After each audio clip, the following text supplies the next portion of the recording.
Okay, so this is the second item. It still comes with a box.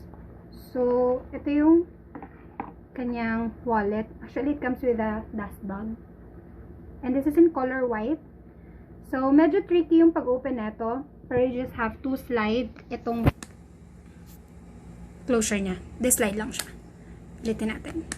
So, ganun lang siya. So, pag inopen mo siya, yan, sobrang laki niya. Mukha siyang maliit sa outside.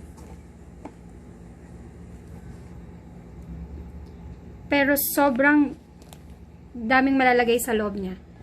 So, ito, pwede nyo dito sa first card holder, pwede nyo dito ilagay yung pinaka-main card nyo na ginagamit nyo sa mga transactions nyo whenever you go out.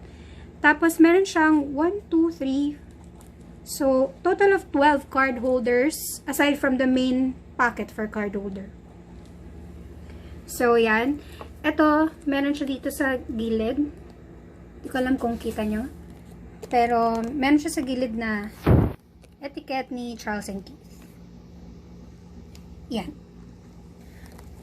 Then, ito yung kanyang sling. Pakita ko sa inyo later. So, ito, pwede siyang lagyan ng bills. Sobrang luwag niya kung mapapansin nyo. Maluwag siya. So, yan. Pwede siyang lagyan ng phone, itong gitna. Then, dito, bills. Extra compartment for your bills. Ito naman, for coins. Gila natin siya. Let's open it. Okay, so ito yung kanyang code. This is in light pink, but it looks like white sa personal. Super light yung pagka-pink niya. Ito yung kanyang coin purse. Yung lagay ng coin purse. Lagay ng coin purse o lagay ng coins rather. So, may silica gel din siya para maging fresh pa din yung kanyang leather. Again, yung leather neto guys is in fox leather or fall leather. Yung kanyang hardware is in gold. Gold yung hardware niya sa sides yan.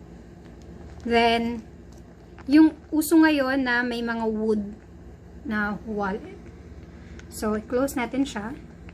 Pakita ko naman sa inyo yung kanyang sling. Ito yung sling niya. So, para ka nang may crossbody bag, meron ka pang wallet. So, ganyan siya kahaba. I may show you guys kung gaano siya kahaba sa mga next video. But for this video, yung pinaka-main package lang ipapakita muna namin. So, yan. That's pretty much it for this first bag.